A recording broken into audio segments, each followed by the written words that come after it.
Кириш сөз. Сиз Кытай алмаларына карата кандай ойдосуз? Эгер алар саргыч өңдүү болуп бөлүктөргө бөлүнсөчү, эмне деген шумдук алма чыккан деп ойлоп жиберсеңиз керек. Бирок биз сөз кыла турган жемиш апельсин. Апельсин деген сөздүн котормосу Кытай алмасы дегенди түшүндүрөт. Тарыхы. Апельсин Кытай жергесинде биздин заманга чейинки 2,5 миң жыл мурун эле өстүрүлө баштаган. Батыш өлкөлөрүнө португалиялык деңиз жүзүүчүлөрү аркылуу келген. Ошол учурдан тарта батышта апельсин бактары өстүрүлүп, алар үчүн атайы айнектен салынган оранжереялар курула баштаган. Оранжерея деген сөз француз тилинен апельсиндер бакчасы деп которулат. Кызыктуу фактылар. Азыркы күндө апельсин бүткүл дүйнөнү багынтты. Ошого жараша ар бир өлкө аны шартка жараша колдонушат. Мисалы, Афганистанда трапезада приправа катары пайдаланышат. Аны туура 2 бөлүккө бөлүп, куурулган тамактын үстүнө ширесин сыгып коюшат. Бул майлуу тамакты бат сиңирүү үчүн жасалат. Ал эми Ямайкада апельсиндин жардамы менен пол жуушат. Демек, кайрадан эле майды бат кетирүү үчүн колдонулат. Курамы. Апельсинде калорий жокко эсе 100 грамм азыкта болгону гана 43 килокалорий бар. Бирок минерал жана витаминдер жогору деңгээлде. Жемиштин курамы С витаминине өтө бай. Болгону гана 150 грамм апельсин жесеңиз, бир күнгө жетиштүү болгон С витамини менен камсыз болосуз. Андан сырткары жемиште темир, магний, кальций, натрий, фтор жана жез дагы жакшы өлчөмдө кездешет. Апельсиндин жумшак жемиши фитоцитке, кабыгы, эфир майына бай келет. Пайдалуу жактары. Курамындагы С витамининин молдугу жагынан апельсин бардык фармацевтик дарыларды ашып өтөт. Бүгүнкү күндө апельсиндин курамында С витамининен сырткары 170 фитохимиялык элементтердин бар экендиги маалым. Алар организмге С витаминин жакшы сиңишине жардам берет. Инфекциялык ооруларда.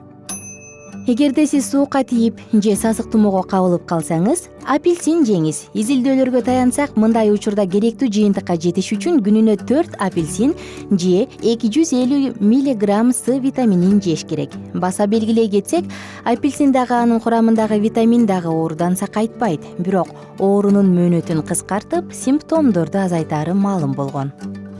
Жүрөк оорусунда. Апельсин кандын жакшы циркуляциясына муктаж болгон жүрөк жана мээге канды оңой жеткирип, кан суюлтуучу касиетке ээ. Жемишти туруктуу колдонуу кандагы холестериндин деңгээлин азайтып, артериалдык кан басымды жана жүрөк ооруларын алдын алат. Аллергияда. Организмде С витамини жетиштүү болгон адамдар аллергияга көп кабылышпайт. Күнүнө 4-5 даана апельсин жеп турган адам ринит, бронхиалдык астма сыяктуу оорулардын алдын ала алат. Подагра оорусунда. Мындай ооруга кабылган учурда апельсин көмөктөшө алат. Ошондой эле бөйрөктө таш болсо, таштын кайсы бир бөлүгүн талкалап, заара менен чыгарууга апельсиндин кудурети жетет. Көз ооруларында.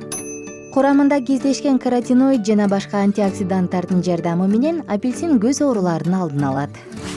Рак оорусун алдын алууда. Башка цитрус жемиштери сыяктуу эле апельсиндин курамында дагы фитохимиялык элементтер антиканцерогендик кыймылга ээ. Күнүнө жок дегенде 1 даана апельсин же башка цитрус жемишин жеп туруу рактын ар кандай түрүн алдын алат. Бул ооруга кабылып калгандар дагы күнүмдүк күлүшүндө жемишти колдонуп, чоң пайда көрсө болору айтылат. Колдонуу. Саргыч жемишти кадимкидей эле кабыгынан ажыратып жей бериңиз. Өтө күч жумшап, кабык менен жемиштин ортосундагы агыш жел кабыкты такыр алып салбаңыз. Анткени анын дагы пайдалуулугу зор. Эгерде сизге апельсин ширеси жакса, анда жаңы апельсинди сыгып ичиңиз.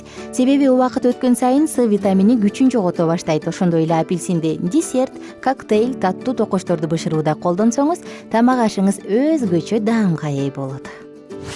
Жыйынтык. Кымбаттуу замандаш, сиз Кытай алмасы деп которулган апельсинге карата оюңузду өзгөртүп жетишсеңиз керек.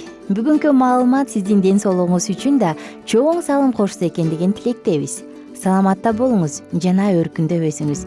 Кийинки чыгарылыштан жолугушканча. Кененирээк маалыматтар үчүн биздин Facebook, Instagram жана Twitter соц барактарыбызга жазылыңыздар жана salamat.club клубуна кириңиздер.